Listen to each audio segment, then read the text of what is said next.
dia, pessoal. Sejam bem-vindos ao nosso TPC formativo de hoje, Ciências da Natureza e Matemática. Eu sou o PCLP de Química, José Ricardo. Nesse momento que estamos atravessando, espero que todos vocês estejam muito bem. Vamos então falar um pouquinho do nosso TPC. Vamos para ele, para a prática formativa de hoje, do nosso TPC formativo então de hoje, de Ciências da Natureza e Matemática. A primeira apresentação que eu venho mostrar para vocês são as recomendações. O chat para interação e dúvidas, onde vocês vão colocar as suas colaborações. E no final do nosso TPC, um formulário de avaliação para que vocês avaliem e deem sugestões para os próximos TPCs. Agora nós vamos falar dos objetivos do nosso TPC de hoje. Compreender, analisar e refletir. Então, nós vamos compreender, fazer uma análise, uma reflexão sobre a gestão de tempo para o desenvolvimento das habilidades. Quais habilidades? As habilidades essenciais do currículo, atendendo à metodologia do ensino híbrido, que é um momento que nós estamos vivendo hoje. Primeiro aqui, compreender a prática reflexiva a partir da própria experiência, ou seja, a partir da sua própria experiência, compreender a prática reflexiva, a fim de possibilitar o melhor desenvolvimento do ensino-aprendizagem. Prática reflexiva, compreensão, através da sua experiência, para o melhor desenvolvimento do ensino-aprendizagem.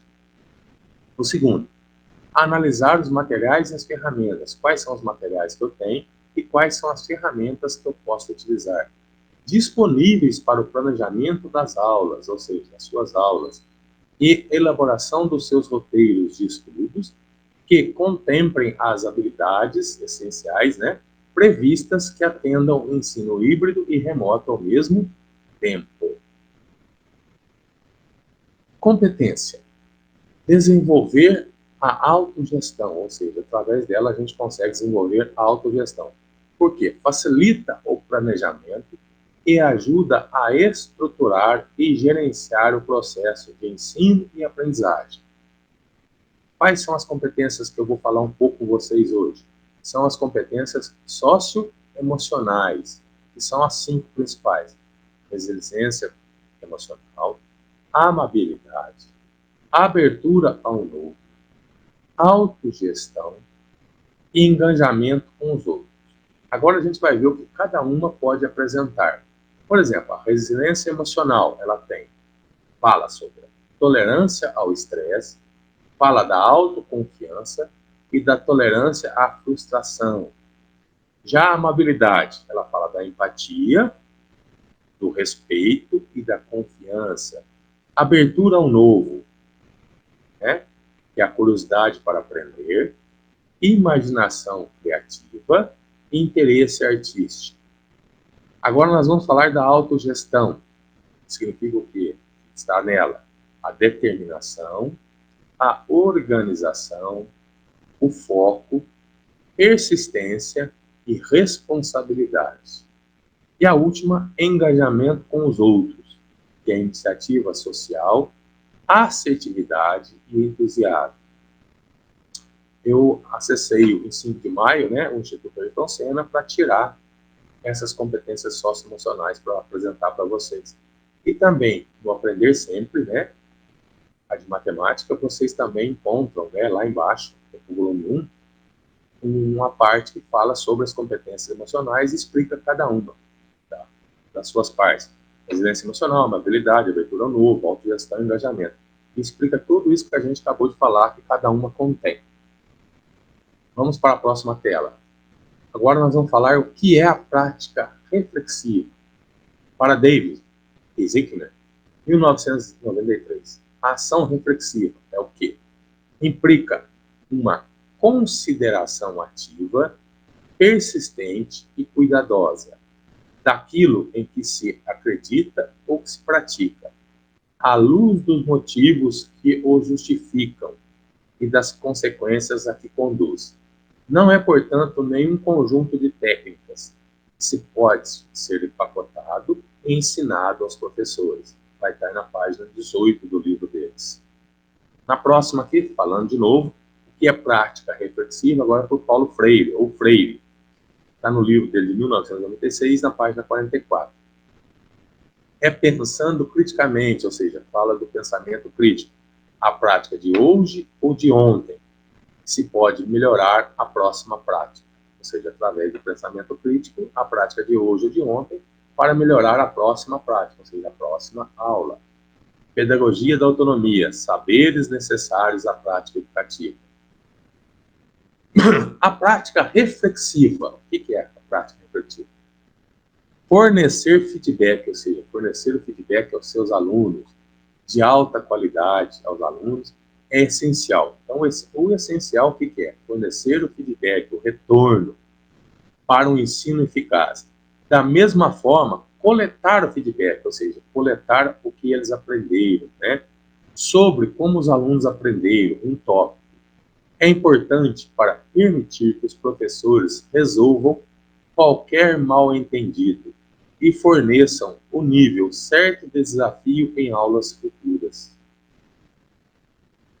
Na próxima, agora nós vamos começar a falar do segundo momento meu, que é a gestão do tempo, né? A gente vai falar um pouquinho sobre gestão de tempo, né? Para vocês terem uma ideia, para vocês se organizarem em relação ao segundo bimestre. Então, nós temos 3 itens. Analisar e organizar o calendário bimestral. A gente vai fazer uma análise simples do calendário bimestral, né, do seu início, final, e as coisas que vão implicar em relação aos dias letivos de vocês.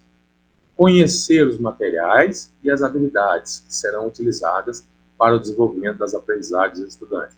Eu vou apresentar os materiais novamente e vou falar um pouquinho das habilidades essenciais, e eu preparei um quadro que vai mostrar as habilidades essenciais que vão estar presentes em cada ano e conteúdo de ciências da natureza e matemática. Terceiro, estudar os materiais, organizar os roteiros de estudo. A gente vai falar um pouco novamente sobre o roteiro de estudo. Analisar o desempenho dos estudantes e rever rumos. Então, o planejamento. Primeira pergunta, qual é o início e término do segundo bimestre?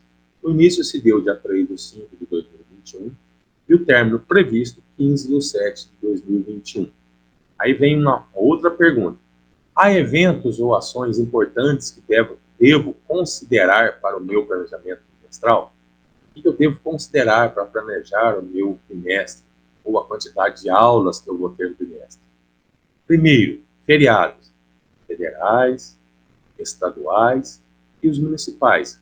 Alguns municípios vão ter feriados no segundo bimestre e outros não. Isso vai implicar no quê? Na quantidade de dias letivos do meu segundo bimestre. As semanas de estudos intensivos está prevista para 12 a 15 de julho. Aí eu tenho o momento das avaliações, momento de recuperação e retomada. E aquelas ações específicas da escola, que a escola organiza, que podem ocorrer no segundo bimestre. Então, são esses tópicos que eu tenho que relevar, né, para montar a quantidade de aulas em relação ao meu segundo bimestre. E também levar em consideração a quantidade de aula do meu conteúdo. Agora vem uma reflexão para vocês, uma perguntinha para vocês fazerem uma interação no chat. Além de pensar no calendário, o que mais devemos considerar? O que eu mais devo considerar? Então vocês podem colocar as colaborações, as reflexões de vocês no chat. Eu vou dar o tempo de 2 minutos para que vocês possam colocar essas reflexões e essas colaborações de vocês.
Retornamos, né? Meu muito obrigado pela colaboração e reflexões que vocês colocaram, né? Então agora a gente vai o quê? Ver o que que a gente tem que pensar, além do calendário, o que que nós devemos considerar para a elaboração do nosso o quê? Bimestre, da nossa quantidade de aulas, nosso plano, né? Primeiro, eu tenho que analisar o quê? O centro de mídias, as aulas, as habilidades que vão estar contidas no centro de mídias, nas aulas que vão ser propostas para os nossos alunos via centro de mídias. E também tem que analisar as habilidades essenciais do bimestre. Aqui eu deixei 2 links do ensino fundamental para vocês acessarem e do ensino médio. Aí vocês acessem e lá vocês vão encontrar as habilidades essenciais, tanto do ensino fundamental como do ensino médio. Agora, observar as habilidades previstas. Agora vem alguns questionamentos. Quantas habilidades estão previstas para esse ano sério? Ou seja, vamos falar assim, para o nosso bimestre, para o segundo bimestre. Eu montei um quadro que vai vir logo abaixo para vocês, que vai mostrar a quantidade de habilidades essenciais previstas por ano e série de cada componente curricular de ciências da natureza e matemática.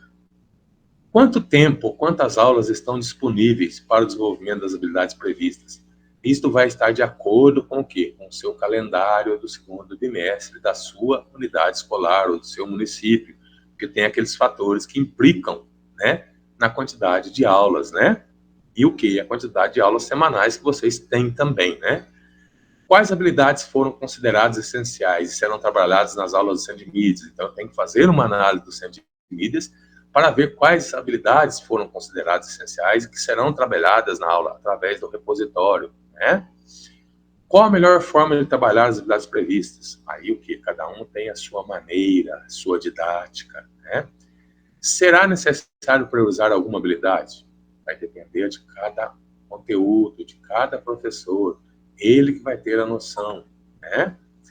Posso realizar agrupamentos de algumas habilidades? Aí o professor vai fazer as análises dessa habilidade e vai ver que às vezes há a possibilidade de fazer o agrupamento de certas habilidades em seu conteúdo. Preciso realizar retomada de algumas habilidades que ficou fragilizada durante o processo de aprendizagem? Sim, porque as habilidades, uma é baseada para a outra, ou seja, uma puxa o conhecimento e prevê o conhecimento para a próxima habilidade seguinte. Então, vai ter necessidade, sim, de fazer retomadas de alguma habilidade que ficou fragilizada. Aqui vem o quadro que eu falei para vocês, não é isso? Essas habilidades selecionadas nortearam a elaboração do conteúdo do Centro de Mídia São Paulo. As aulas do Centro de Mídia devem ser incluídas no planejamento bimestral do professor, de acordo com o documento orientador de abril de 2020, páginas 16 e 17. Atenção ao quadro de habilidades essenciais, pois há habilidades de suporte referente ao ano e série anterior que precisam ser retomadas. São aquelas habilidades que vão ser necessárias fazer a retomada das mesmas. Em relação às ciências, o 6º ano do ensino fundamental, ele tem no segundo bimestre 4 habilidades essenciais. Já o 7º ano do ensino fundamental em relação às ciências, no segundo bimestre, ele tem 6 habilidades essenciais. O 8º ano do ensino fundamental, segundo bimestre, em ciências, ele apresenta 5 habilidades essenciais. O 9º ano do ensino fundamental, segundo bimestre, apresenta 5 habilidades essenciais em ciências. Agora a gente vai falar de biologia. O primeiro ano do ensino médio, ele apresenta 4 habilidades essenciais em biologia. Já a segunda série do ensino médio vai apresentar 6 habilidades essenciais de biologia no segundo bimestre. E a terceira série do ensino médio vai apresentar 5 habilidades essenciais para o segundo bimestre de biologia. Física.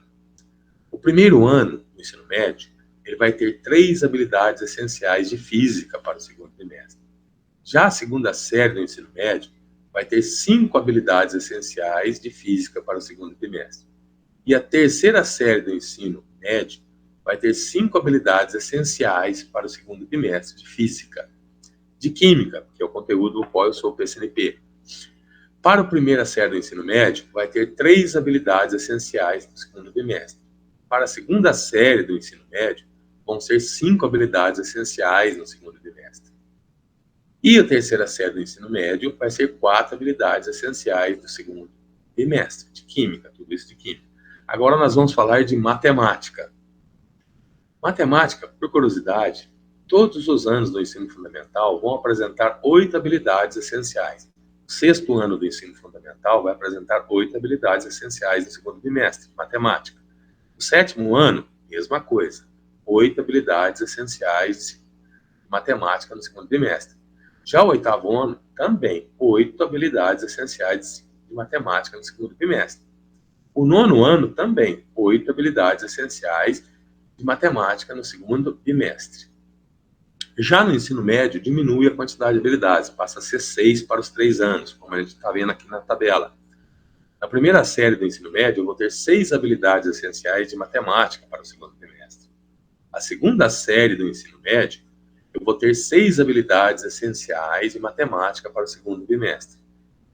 E o terceiro ano do ensino médio, eu vou ter 6 habilidades essenciais de matemática para o segundo bimestre. Então, aqui tem um quadro que informa para vocês a quantidade de habilidades essenciais por conteúdo e série, né, ou ano, tá? Agora nós vamos fazer uma análise dos materiais. O material que nós temos são o quê?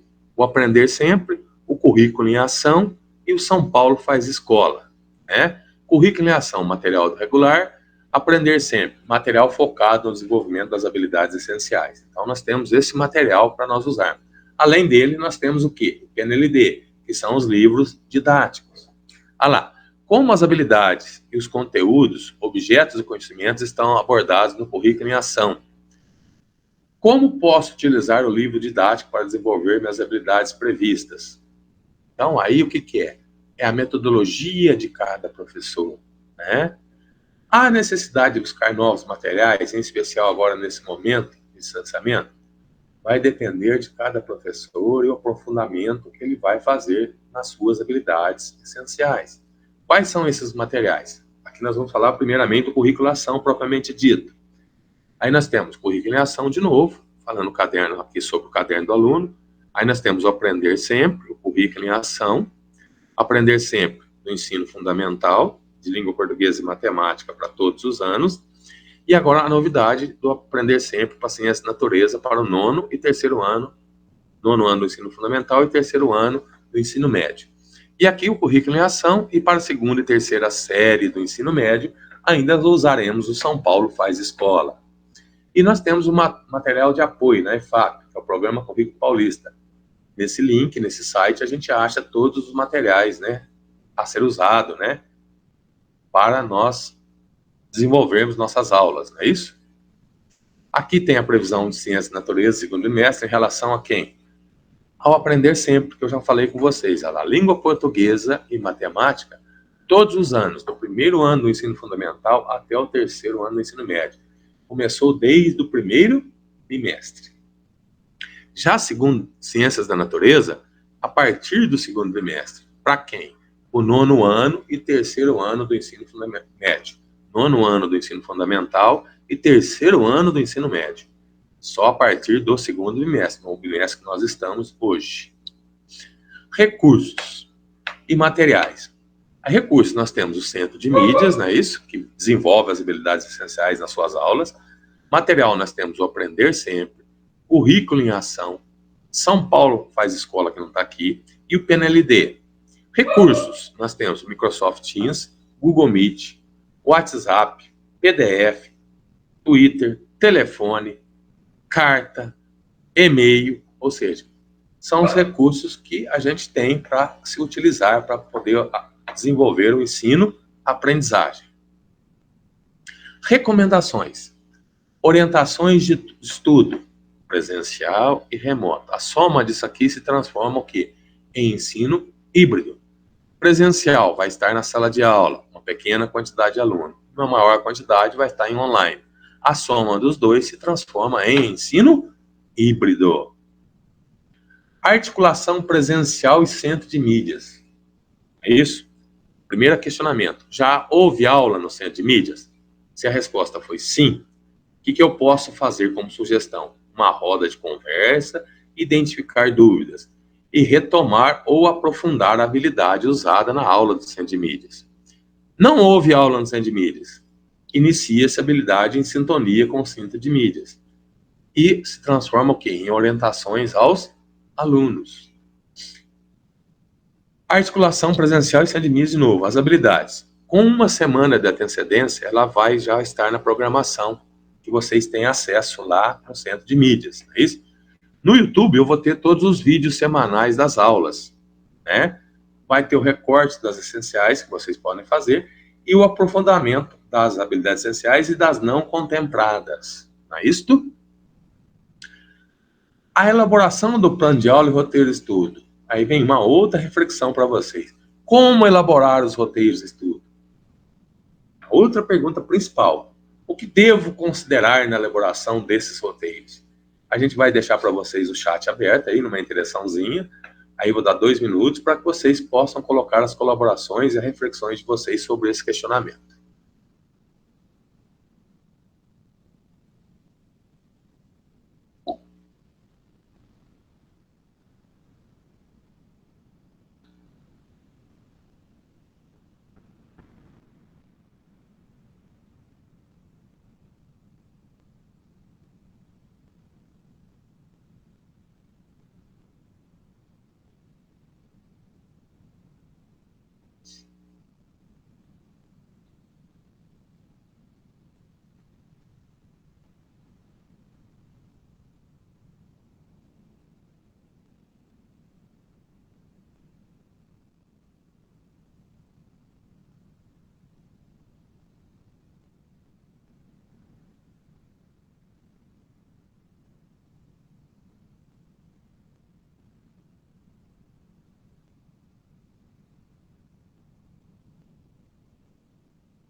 Muito obrigado, pessoal, voltando, né, pela colaboração e reflexão de vocês sobre esse questionamento.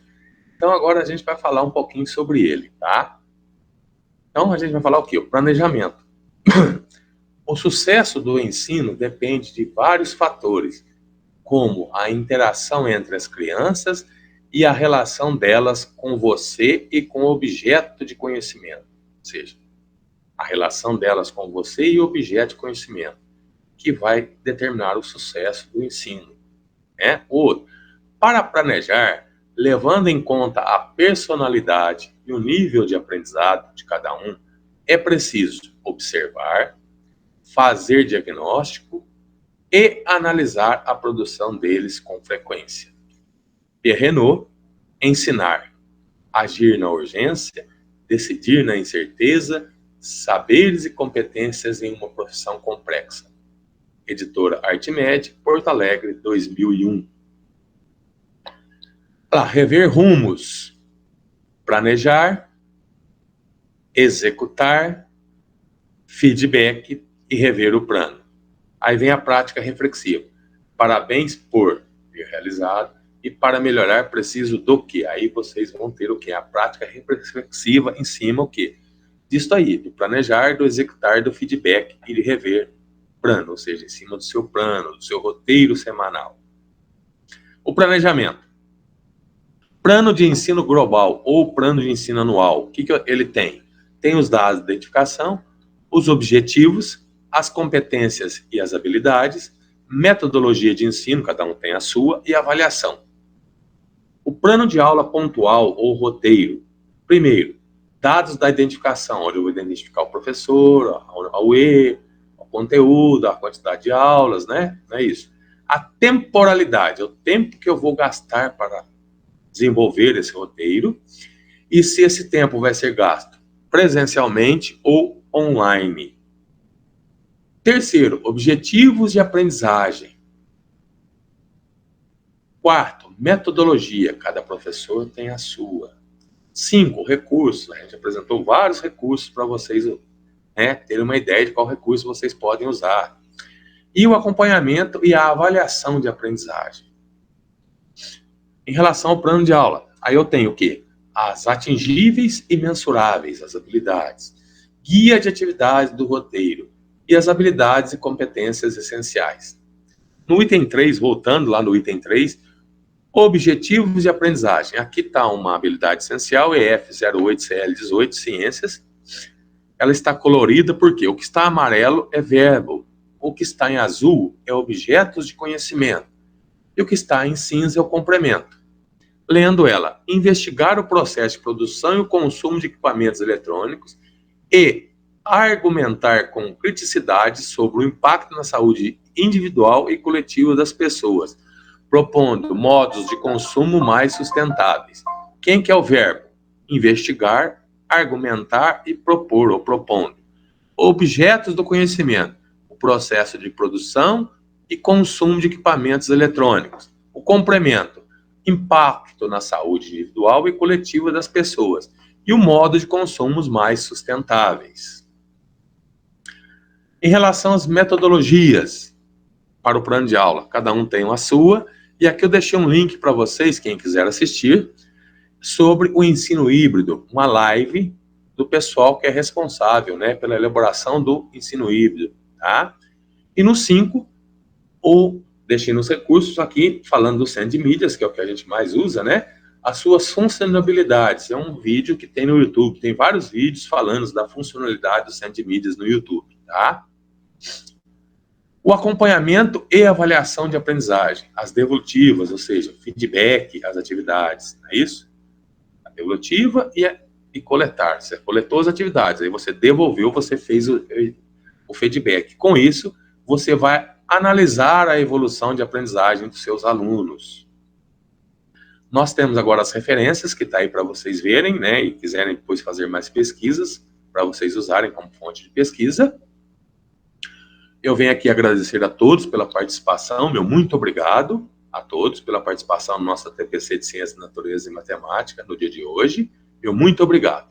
Agora vocês vão para um breve intervalo de 5 minutos e depois terão continuidade do nosso TPC formativo de Ciência, Natureza e Matemática com o PCNP Carlos e o PCNP Matheus.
Bem, bom dia para todos. Meu nome é Matheus, sou PCNP de Biologia na diretoria de ensino.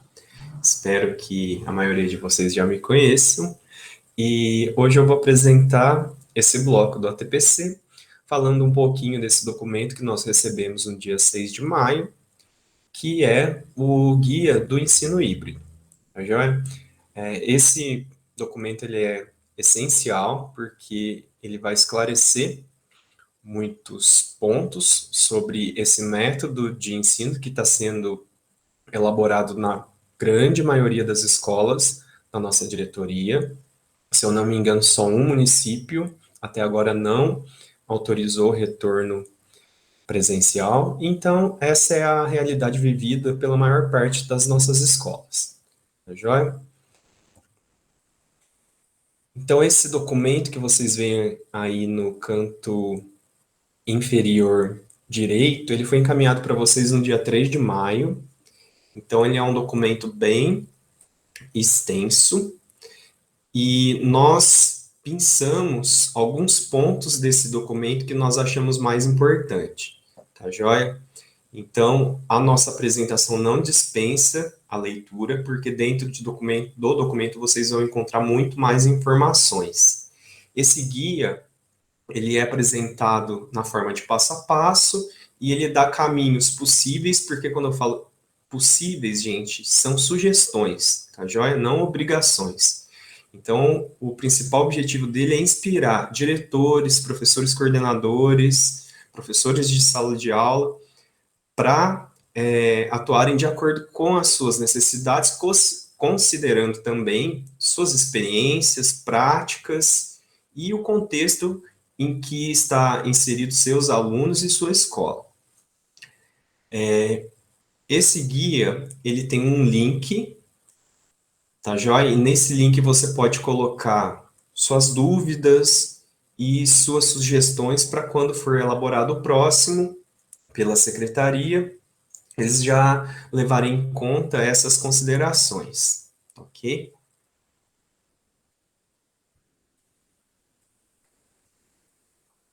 Esse guia para o ensino híbrido, ele se inicia com algumas premissas para o atendimento dos estudantes nesses contextos de revezamento que nós estamos vivendo hoje.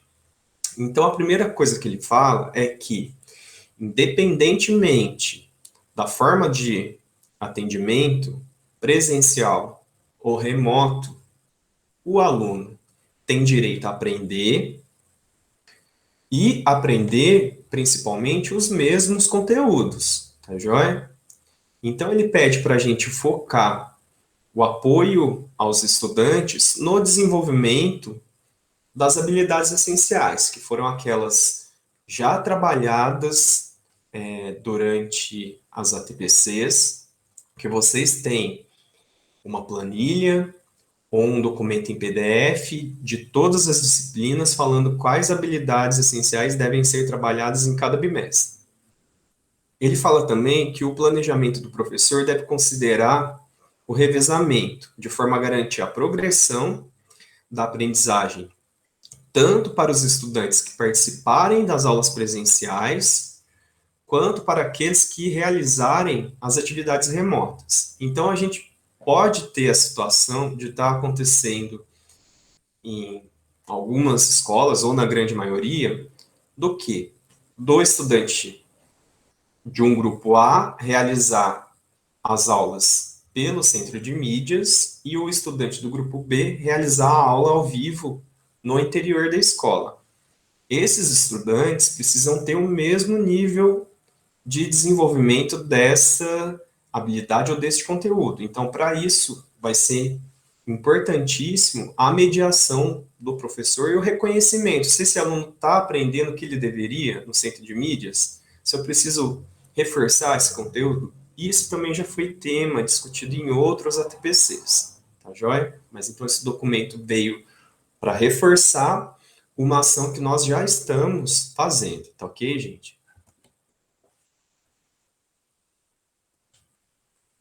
Outro ponto que ele aborda no documento é que a carga do do professor, a carga horária, ela deve ser respeitada. Então, a gente, principalmente em relação ao trio gestor da escola, ele deve considerar que o professor, ele tem as aulas presenciais, mas ele também tem as aulas remotas e ele também tem o atendimento remoto ao aluno. E isso não pode extrapolar a carga horária dele.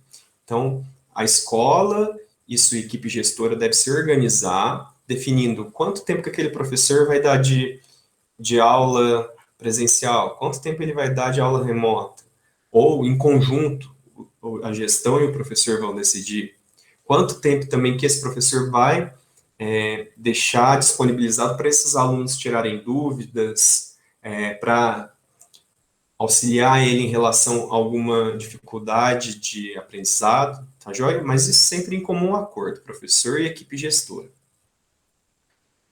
Ele coloca também que nos atendimentos presenciais deverão ser priorizados os estudantes com severa defasagem de aprendizado, aqueles que não têm acesso à tecnologia, aquele que tem uma necessidade da alimentação fornecida pela escola, os que têm a saúde mental sobre risco, assim como aqueles em que os responsáveis trabalhem em serviços essenciais, como saúde pública, gente, tá joia? Então, se a gente tem filhos de enfermeiras, por exemplo, então, essa é uma questão para ser pensada no momento que a gente for organizar essas turmas presenciais. Ele coloca também que é importante elaborar um plano de comunicação que vai alcançar todos os envolvidos, então professores, estudantes e responsáveis. E nesse plano, eu vou precisar evidenciar as formas de participação dos estudantes em cada dia da semana. Você pode falar, nossa, mas como que eu vou fazer isso? Então, a gente teve uma ideia em conjunto com os PECAIs, supervisores e núcleo pedagógico, e nós fizemos uma adaptação no seu plano de aula para ele já contemplar essas questões. Então, ao invés de você ter que fazer duas coisas, somente com o plano de aula você já vai conseguir atender essa demanda, mostrando como você está se comunicando com esse aluno remoto e de que forma você está atendendo essa expectativa da SEDUC, que ele consiga desenvolver essas habilidades essenciais. Por último, as ações realizadas junto aos estudantes devem ter como preocupação a manutenção e o fortalecimento do vínculo dos educandos, às escolas e às suas respectivas comunidades. Então, gente, a gente tem que lembrar que um dos grandes problemas enfrentados na pandemia é a evasão. Então, nós temos que pensar em formas de como aumentar o vínculo desse estudante com a escola, tá ok? As aulas ao vivo já auxiliam, e muito, mas em determinados locais só isso não é o suficiente. Então, cabe à escola, à equipe gestora, determinar que formas que eles vão conseguir fazer para aumentar ou para fazer essa busca ativa, aumentar esse engajamento. Então, isso tudo vai depender da realidade de cada escola, de cada aluno, de cada equipe gestora, de cada professor. Bom, pessoal, então, a partir desse momento, eu vou detalhar quais seriam esses passos, esses 4 passos presentes nesse documento, nesse guia, que foi elaborado para as escolas tentarem planejar um ensino híbrido mais eficiente. Então, aqui eu tenho um detalhamento dos 3 passos. Então, ele fala que no primeiro passo, a gente deve definir o sequenciamento das habilidades e competências que deverão ser trabalhadas com todos os estudantes para cada período. No segundo passo, eu vou precisar planejar como garantir essas aprendizagens para todos os estudantes. nesse determinado período. No terceiro passo, eu vou precisar organizar o cronograma de atividades do professor com a divisão clara do tempo que será destinado às atividades presenciais e remotas, lembrando que não pode ultrapassar a carga horária desse professor. E no quarto passo, ele vai detalhar como que o professor pode alinhar suas atividades com as aulas apresentadas no centro de mídias. Então, vamos agora aqui para um detalhamento maior do primeiro passo. Então, o que deve ser feito nesse primeiro passo? Então, eu vou precisar definir o que deve ser ensinado a todos, independente se esse aluno está tendo aula remotas ou presenciais, tá joia? Ele fala também de uma sugestão para que cada professor, juntamente com o seu PC, defina que objetos de conhecimento, que conteúdos, a partir das habilidades essenciais, serão trabalhadas no período de até 3 semanas, com cada uma das suas turmas. Então, isso sempre tendo como referência as habilidades essenciais que estão disponibilizadas no centro de mídias, assim como o cronograma de aulas, tá ok? Então, eu faço um planejamento para, no máximo, até 3 semanas. Para fazer esse planejamento, eu vou usar as aulas do centro de mídias, mais as habilidades essenciais. Lembrando que as aulas do centro de mídias seguem as habilidades essenciais, pessoal. Os PCs poderão verificar as aprendizagens que se interrelacionam, até mesmo indicar para que diferentes professores de diferentes componentes curriculares possam desenvolvê-las de forma conjunta. Então, agora a gente sabe também que, principalmente no ensino médio, que já está alinhado com o novo currículo paulista, nós temos as habilidades caminhando junto entre diferentes disciplinas das mesmas áreas. Tá ok? Então, esses professores podem, por exemplo, planejar atividades conjuntas para já se adaptar a essa nova realidade e facilitar esse trabalho de quem dá aula presencial, quem dá aula remota. Dá para fazer um combinado para tentar se adaptar. Eu deixei aí no slide também o link de acesso às habilidades essenciais.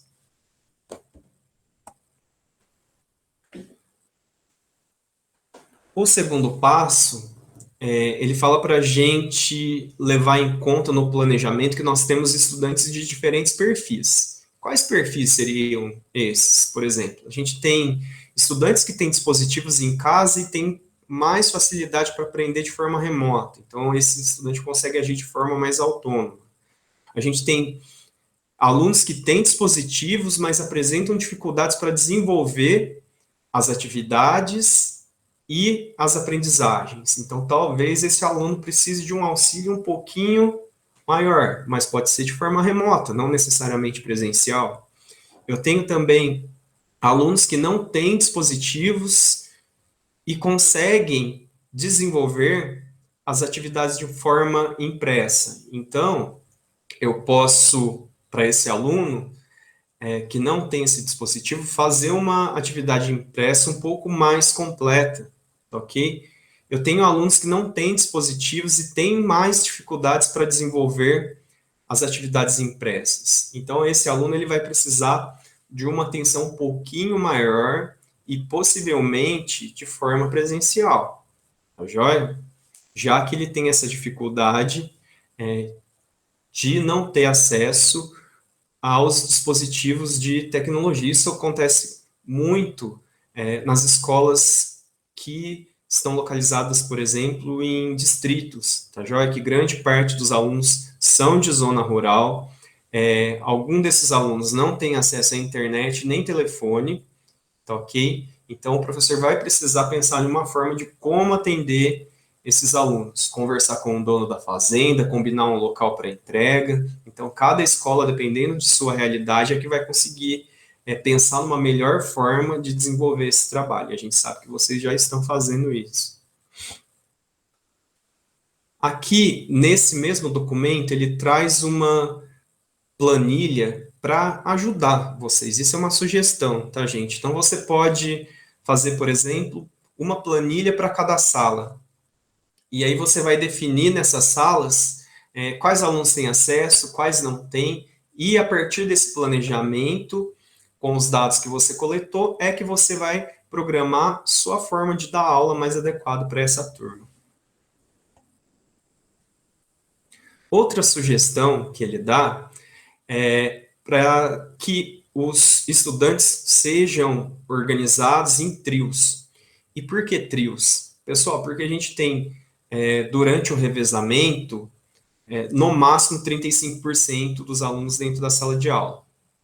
Então, se eu dividir esses alunos em turmas A, B e C, e cada aluno desse trio frequentar uma dessas turmas, turma A, turma B ou turma C, eu posso dar atividades sabendo que pelo menos um aluno do trio desse grupo frequentou presencialmente a minha aula. Então, isso talvez facilite na hora dos alunos desenvolverem as atividades. Então, a gente tem 3 alunos, sendo que cada um deles frequentou um dia da semana na escola, então todos eles têm contato com pelo menos um aluno que foi presencialmente à aula, que talvez possa esclarecer algumas de suas dúvidas.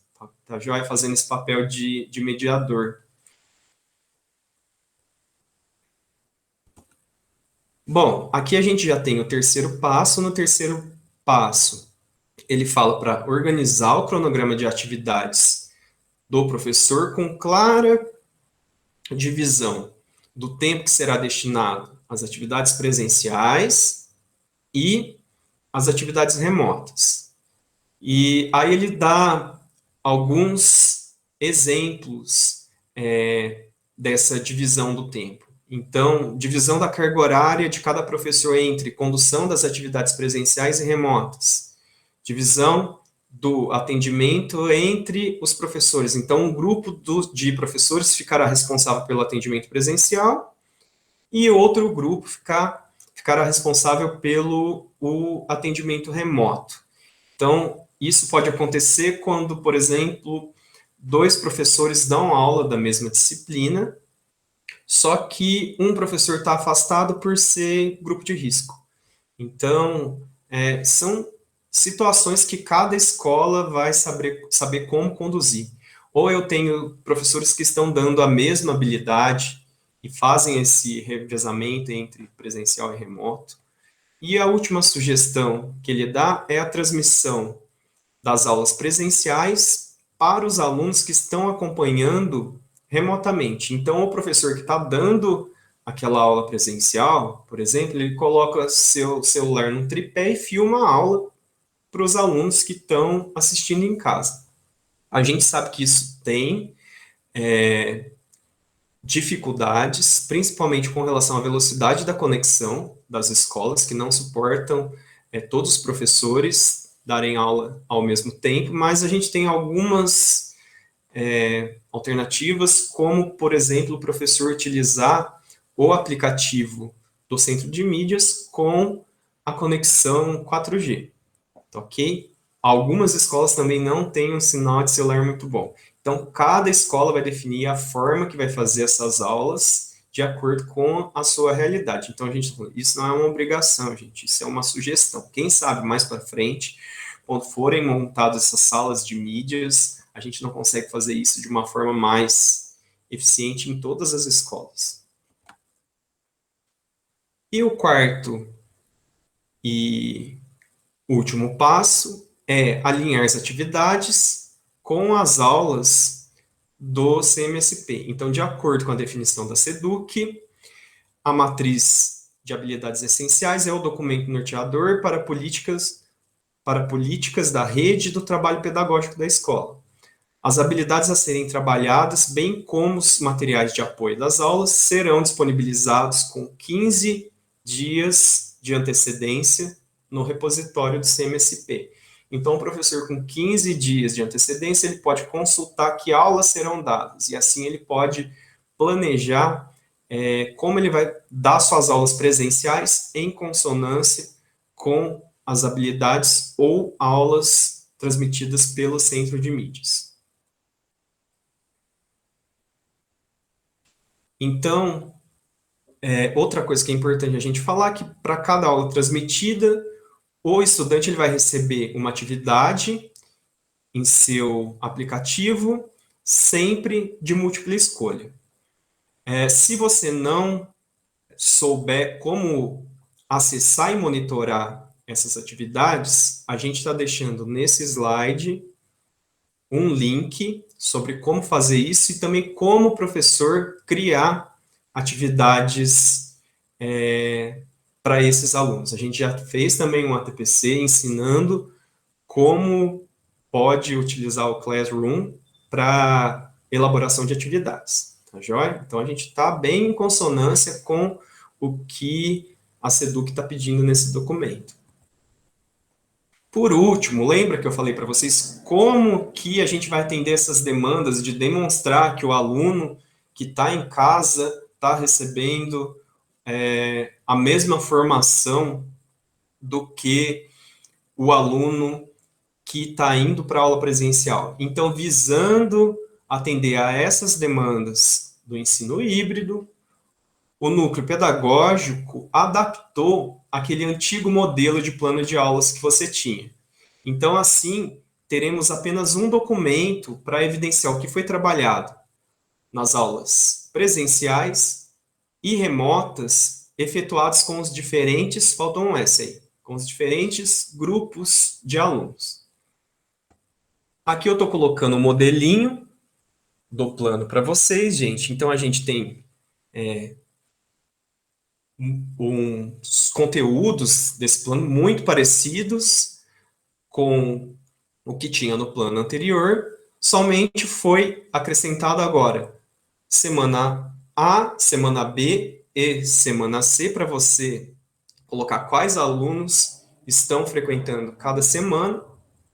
Foi dividido em duas colunas a metodologia e o recurso a serem utilizados no contexto remoto e no contexto presencial. E no final do documento, a gente tem as sugestões para o preenchimento de cada um desses campos, tá joia? Então, esse plano de aula é uma sugestão que a gente dá para vocês seguirem, mas caso a escola já esteja fazendo de outra forma e que consiga demonstrar o que está sendo feito para cada aluno no contexto remoto e presencial, sem problema. Se não tiver, gente, é só seguir esse plano de aula, que é uma adaptação do plano antigo que nós já estávamos fazendo. Bom, eu espero que tenha sido proveitoso para vocês. Até o próximo encontro. Sigam atentos aí, que vem muita coisa boa no próximo bloco para vocês aprenderem principalmente como que desperta a curiosidade e o engajamento de seus alunos. Um abraço, gente. Até a próxima.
Bom dia, pessoal. Meu nome é Carlos, eu sou PCNP da diretoria aqui de São João do Boa Vista, tá? Da área de matemática.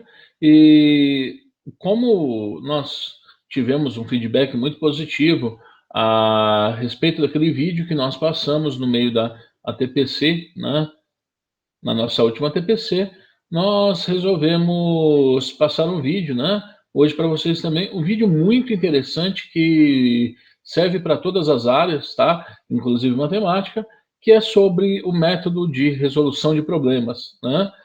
É um vídeo muito bom, gente. Eu peço que vocês prestem bastante atenção e formulem, né, ideias de como utilizar esse vídeo dentro da sua aula, tá? A gente vai deixar o vídeo rodando aí com vocês e daqui a pouquinho eu volto. Até mais, pessoal. Estes meninos são alunos do primeiro ano da Escola de Artes, Ciências e Humanidades do campus da Zona Leste da USP. Não parece, mas eles estão em aula. Quanto tempo você tem de feira nessa barraca? Nessa, 7 anos. A variedade, de 1 a 5, assim, que nota você daria pra variedade? 4. Um critério, vamos supor, uma barraca de verdura e uma de frutas, por exemplo. Esta aula segue o método de aprendizagem baseada em problemas. Devido à realização da feira nessa área, ocorre algum transtorno referente ao trânsito?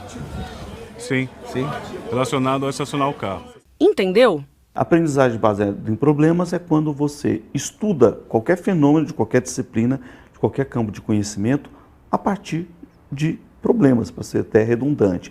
Ou, falando de outra forma, a partir de perguntas que são feitas sobre esse fenômeno, sobre esse conteúdo, sobre essa disciplina. É simplesmente pegar essa concepção do que é ciência, que é a resposta a problemas que a gente julga importantes serem respondidos pela sociedade, pela ciência, pela cultura, e leva isso para dentro do currículo. Toda semana eu vou estar cobrando isso. Na aprendizagem baseada em problemas, não existe a figura do professor tradicional, mas sim do professor tutor. É o caso desta aula de Ulisses Araújo, professor da Universidade de São Paulo. A disciplina aqui se chama Resolução de Problemas. A opção da USP Leste para aplicar este método de aprendizagem quando os alunos estão no ciclo básico, o primeiro ano comum a todos que entram na universidade. Como tutor, o professor trabalha de um jeito diferente. Veremos daqui a pouco. O objetivo ali eram os alunos, na hora que chegam no primeiro ano, poderem ter em contato com a complexidade dos fenômenos que existem lá fora, no mundo natural, social e cultural. Hoje eu estou aqui cantando para vocês, diante da humanidade e de todo meus freguês. Você tem alguma tática para atrair seus consumidores? E o que o senhor faz para... O ponto de partida da aprendizagem baseada em problemas acontece com a definição do questionamento a ser estudado. Na USP Leste, a etapa dura 3 semanas. A coordenação de curso do ciclo básico definiu um grande tema, uma grande diretriz. Universidade, interdisciplinaridade e comunidade. A partir disso, os alunos definiram o tema específico dos trabalhos. Então tinha todos os temas que você pode imaginar, de pirataria, cultura, e a gente pegou e falou assim, não, a gente tem que escolher um desses. Nosso tutor, que é o Ulisses, ele começou a dar algumas ideias, assim, e ele falou sobre praça. E eu lembrei de feira, porque acontece sempre as feiras nas praças. Foram os alunos dentro de uma reunião que chegaram a esse tema. E todo mundo de repente concordou, se não todos, pelo menos a grande maioria concordou que esse era o tema. Que a gente está, a Feira Livre e suas diferentes linguagens. Um grupo estudou o papel das linguagens nas vendas da feira e o outro analisou seus impactos sociais. 16 por 2 é pra acabar laranja, freguês! Depois disso, eles escolheram esta feira no bairro do Belém, em São Paulo, para as pesquisas em campo.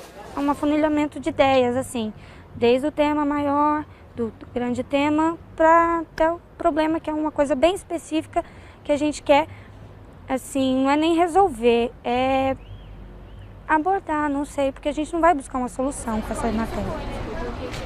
Com o problema em mãos, os alunos passaram para a segunda etapa da aprendizagem, a elaboração do método de trabalho. Você precisa determinar uma forma com que você vai utilizar para buscar responder a essa pergunta. Esse método pode ser qualitativo, ele pode ser quantitativo, pode ser através de entrevistas, pode ser através de observação da realidade, pode ser através de estudos de caso. Quer dizer, tudo que a metodologia científica hoje reconhece como sendo métodos confiáveis para você investigar um determinado fenômeno. Eles escolheram como instrumentos da pesquisa a observação sistematizada em campo e a aplicação de questionários. Como que é a pergunta mais direta que você pode fazer para começar isso? Por que você vem na feira? Porque você prefere. Por que você escolhe a feira ao invés do supermercado? Prefere? Prefere. O que vocês querem saber pelo problema? Boa. Que leva o consumidor a preferir a feira ao invés do supermercado? Qual que é a pergunta direta, gente? O que te O leva? que te fazem a feira? Vocês querem saber a preferência, então vocês vão perguntar você o quê? Prefere. Muito bem. Você prefere. O quê? O mercado ou a feira? Nossa, eu falei isso. Direto e objetivo. Você prefere fazer compras na feira ou no mercado? Qual que é a boa pergunta de um projeto, por exemplo? Aquela que nem o professor e nem o aluno sabem a resposta. Se o professor sabe a resposta, ele tende a querer ensinar para o aluno. Aprendizagem baseada em problemas é a tradução para Problem-Based Learning em inglês. O PBL surgiu para contornar falhas do ensino tradicional, como explica a professora Valéria Lima, da Faculdade de Medicina da Universidade Federal de São Carlos, a UFSCar. Lá, o método que conhecemos na USP-Leste se estende para todo o curso. É a primeira experiência no Brasil que surgiu desde o primeiro ano, toda orientada por PBL. A utilização do PBL numa organização curricular, ela acontece na década de 60, final da década de 60. No Canadá, é uma escola médica, McMaster, em Hamilton, que passou a trabalhar a organização curricular por problemas. Não só a abordagem metodológica da aprendizagem, mas a organização do conteúdo médico ser trabalhado a partir de problemas, então ligando as disciplinas. Esse era um grande problema. As nossas escolas médicas são orientadas por um paradigma que vem do início do século XX, que é início do século XX, que dividiu a formação médica em carreiras, em disciplinas básicas e depois disciplinas clínicas.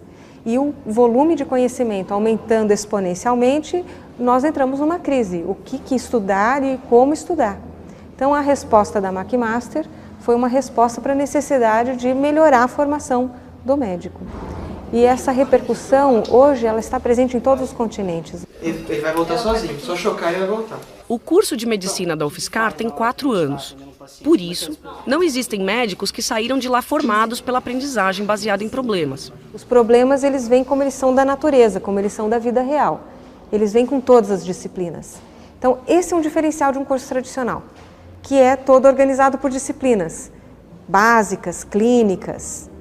No nosso curso, todas essas disciplinas são integradas e o estudante explora essas disciplinas a partir de um problema que é um problema da prática profissional. Então, no primeiro ano, eles já têm uma noção do que é ser médico. A primeira informação que a gente recebe é que não ia ter aula. Aí a gente falou, nossa, como é que vai funcionar isso agora, né? Sem aula, como é que eu vou aprender? Se eu aprendi sempre desse jeito, entendeu? Então, esse que foi o diferente. E aprende? Aprende. É um jeito mais sofrido, eu acho, mas aprende, entendeu? Para o curso funcionar, a faculdade organizou o currículo por eixos educacionais que integram as disciplinas. Com isso, aprender a fisiologia do corpo humano, por exemplo, acontece ao mesmo tempo em que o aluno estuda procedimentos clínicos. A discussão de problemas médicos, fictícios ou não, integra todo o conteúdo. É o que detalha a Valéria. Pensando em 3 eixos. Um eixo completamente controlado. São pequenos grupos de estudantes que recebem uma situação-problema em papel.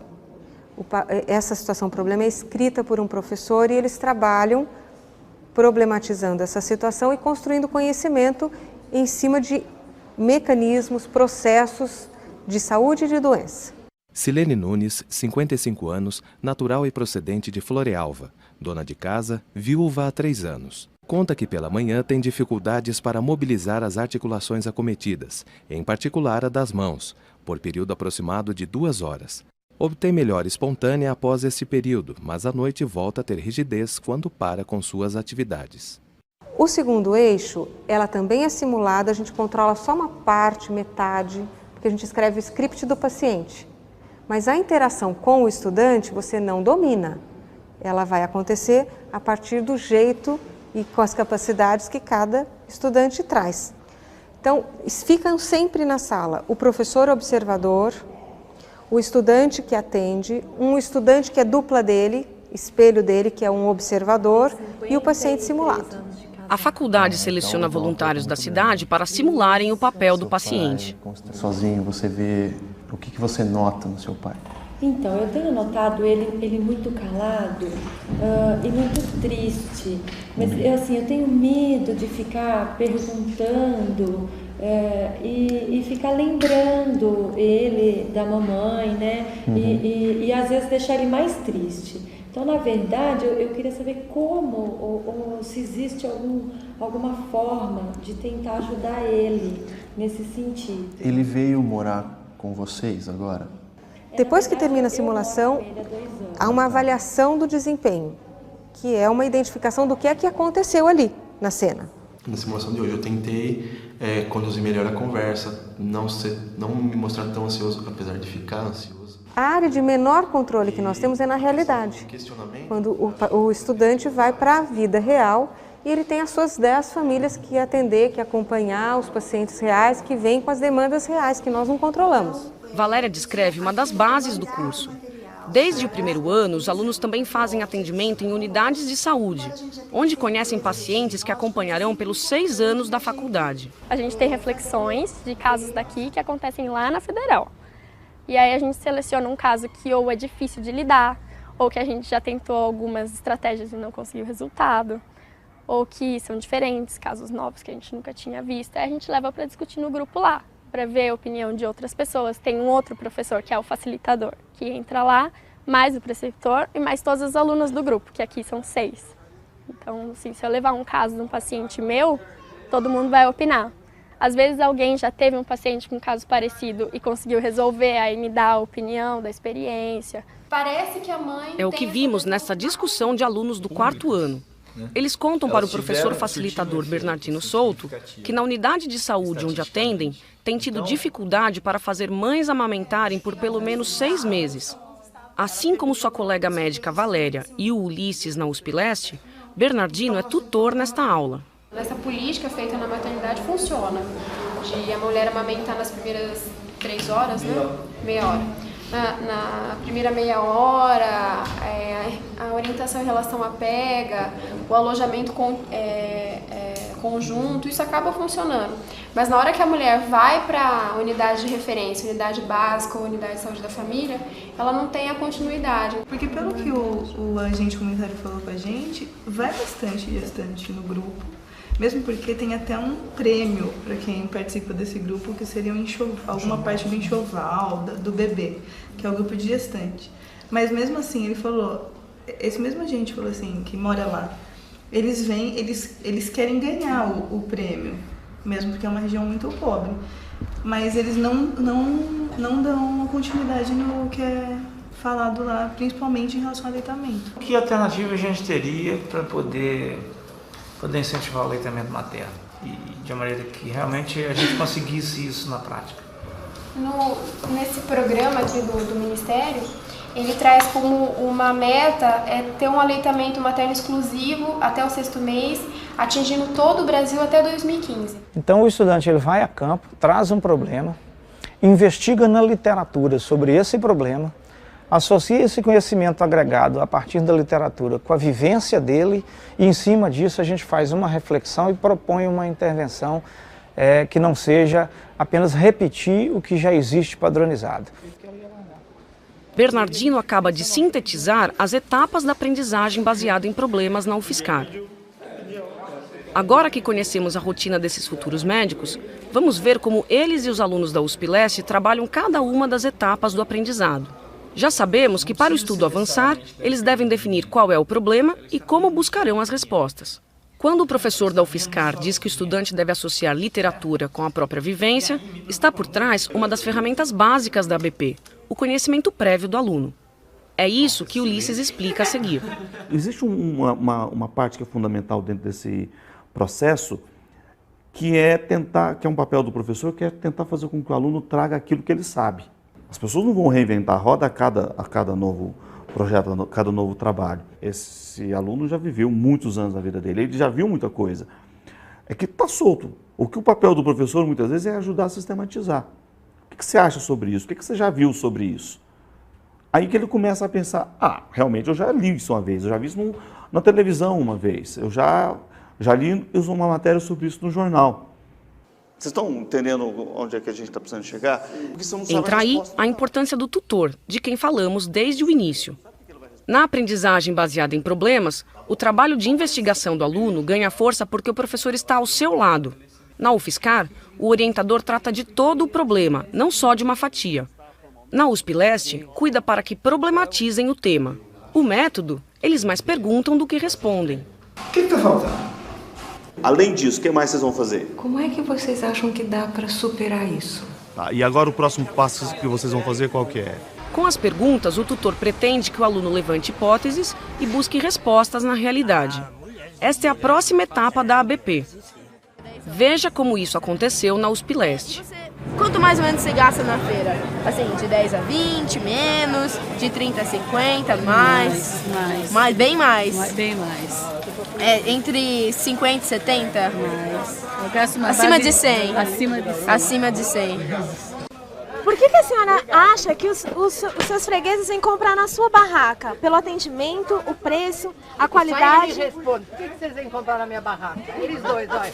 Não, eu também. A senhora também é, né? Eu pensei que você não tinha aí. Não. Por quê? Pela qualidade? Ela atende bem, a qualidade dela é boa. A pesquisa está quase boa, só que essa pergunta não precisa. Qual? É igual essa. Só que aqui, na verdade, a gente precisava saber da linguagem, né?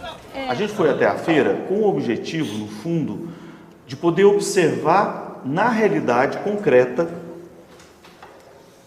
essas hipóteses de vocês, essas ideias iniciais que vocês tinham sobre o que é uma feira, como que funciona. Antes, assim, a gente estava discutindo que talvez as pessoas poderiam estar indo pelo preço.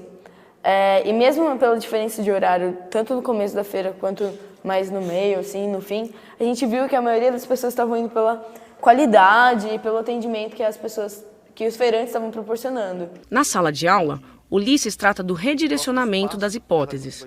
O que na pesquisa piloto da feira contemplava o conhecimento prévio, passa a ser baseado em pesquisa. Quando Bernardino chama a atenção dos alunos da UFSCar, também busca a readequação na rota. Eu puxei vocês para uma direção e vocês não seguiram a direção que eu puxei. Então eu vou fazer essa tentativa de novo. Quer dizer, eu quero saber o seguinte, o que vocês vão fazer, de fato, lá no USF do Gonzaga para melhorar o aleitamento materno na comunidade? Porque vocês estão falando o seguinte, tem que orientar a mãe isso, tem que orientar aquilo, o Ministério da Saúde tem esse monte de proposta. E aí eu tinha perguntado para vocês antes, isso que vocês estão trazendo é novidade? Não. Isso de uma certa forma já foi feito? Já. Deu certo? Não. Então nós temos que ter uma alternativa. Na USP Leste, depois de corrigirem as hipóteses, os alunos aplicaram o questionário definitivo. Em seguida, voltaram à sala para fazer o relatório da pesquisa. Esta é a próxima etapa da aprendizagem. Quadro teórico, um plano de investigação, quer dizer, como que você fez a pesquisa, com a metodologia, análise, como é que você analisou esses dados e a conclusão do trabalho. Um por um, cada um daqueles objetivos vocês vão anunciar aqui. Pois é, aqui a gente conseguiu responder a este objetivo com essa pergunta ao oferante e que, portanto, respondeu isso, a gente analisa desse jeito. Vamos sintetizar o que vocês tentaram fazer aqui nas conclusões. Como último passo na USP Leste, os grupos apresentaram os relatórios aos outros alunos e foram avaliados. Mas o saldo da aprendizagem baseada em problemas ultrapassa uma nota no boletim escolar. Provavelmente ele vai saber menos coisas em termos de quantidade, mas muito mais profundo, porque isso permite a ele se debruçar sobre um determinado fenômeno e tentar entender as muitas variáveis que interferem para que aquela coisa aconteça, para que aquilo se passe daquela forma. Bom, pessoal, vamos lá. O que vocês acharam do vídeo, né? Muito bom, gente. Quando a gente tem o método baseado em resolução de problemas, né? A gente percebe o envolvimento dos alunos, né? E principalmente na matemática, quando o aluno faz matemática, né? Isso faz muito mais sentido para ele. Quando ele percebe que a matemática está na vida, né? Ele não sai da escola e deixa a matemática dentro do armário guardadinho, né? A matemática, ele leva para a vida, tá? E correlacionando com esse vídeo, né? Eu vim falar um pouquinho com vocês aqui uma ideia básica, tá? Eu não vou aprofundar muito nos conceitos de método científico, mas para a gente entender um pouquinho o que é o método científico. Vamos lá. A compreensão do método científico é fundamental para a produção de ciência de alto nível, mas esse conhecimento também pode ser utilizado em situações do seu cotidiano profissional e até mesmo nas situações pessoais, né? Imagine, por exemplo, que ao chegar em casa, após um dia cansativo de trabalho, você decide ligar o notebook e assistir a sua série preferida, né? Ao apertar o botão do notebook, entretanto, nada acontece. Então, gente, você chegou em casa, foi ligar o notebook e nada acontece. Nesse momento, você começa o quê? A formular hipóteses, tá? Primeira hipótese, né? A bateria deve estar descarregada, né? Aí você observa que o cabo de alimentação está conectado ao notebook. Então, você tem a primeira hipótese refutada. Segunda hipótese, né? O bairro pode estar sem energia e para testar sua nova hipótese, você tenta ligar alguma luz em casa ou algum aparelho, né? E nota que também não há problemas na rede elétrica, né? Então, segunda hipótese refutada. Você pode não ter descoberto ainda o motivo pelo qual não consegue assistir o seu seriado favorito, mas acabou de aplicar o método científico em uma situação do seu dia a dia. O método científico pode ser definido como um conjunto de regras básicas para realizar uma experiência, né, a fim de produzir um novo conhecimento, bem como corrigir e integrar conhecimentos pré-existentes, né? Então, gente, olha só, esse esqueminha bem básico, né? Faça uma pergunta ou tenha uma problemática. Faça uma revisão bibliográfica ou uma pesquisa de campo. Formule uma hipótese para o seu problema. Realize um experimento, né, ou aprofundamento da sua pesquisa. E o que você pode fazer? Aceitar essa hipótese ou rejeitar essa hipótese. Se você rejeita, você formula uma nova hipótese. O que isso tem a ver com o vídeo que a gente acabou de ver, né, gente? O que a gente pode relacionar com a matemática, né? A gente percebe que fica claro, gente, nos exemplos da feira, né? Quanta informação que pode trazer, quão rica foi essa pesquisa, tá? Para o professor tutor e para os alunos, né? E no meu trabalho de conclusão de curso, né, em 2005, meu grupo escolheu um tema muito interessante, que foi a etnomatemática, né? Matemática utilizada no dia a dia, tá? Por que agora, nesse momento de ensino híbrido, né, nós não podemos lançar aos nossos alunos um desafio, né, uma pesquisa? Eu deixo como exemplo, né, o que o meu grupo fez em 2005. Nós pesquisamos, né, como pessoas que são leigas na matemática, mas usam de conceitos matemáticos com tanta maestria, tá? Um exemplo desse, gente, a minha avó, né, que fez até a segunda série, e ela era costureira, né? Então ela tinha vários conhecimentos matemáticos agregados, né, à sua profissão, e ela nem imaginava, né, esse conhecimento que ela tinha. O quanto que uma pesquisa baseada em problemas pode auxiliar, né, e no crescimento dos nossos alunos, né, e aí o crescimento de um grupo, né, de maneira geral, tá? Fica a dica para vocês, gente, como avaliação, como produção de conteúdo, como estímulo, né, aos seus alunos.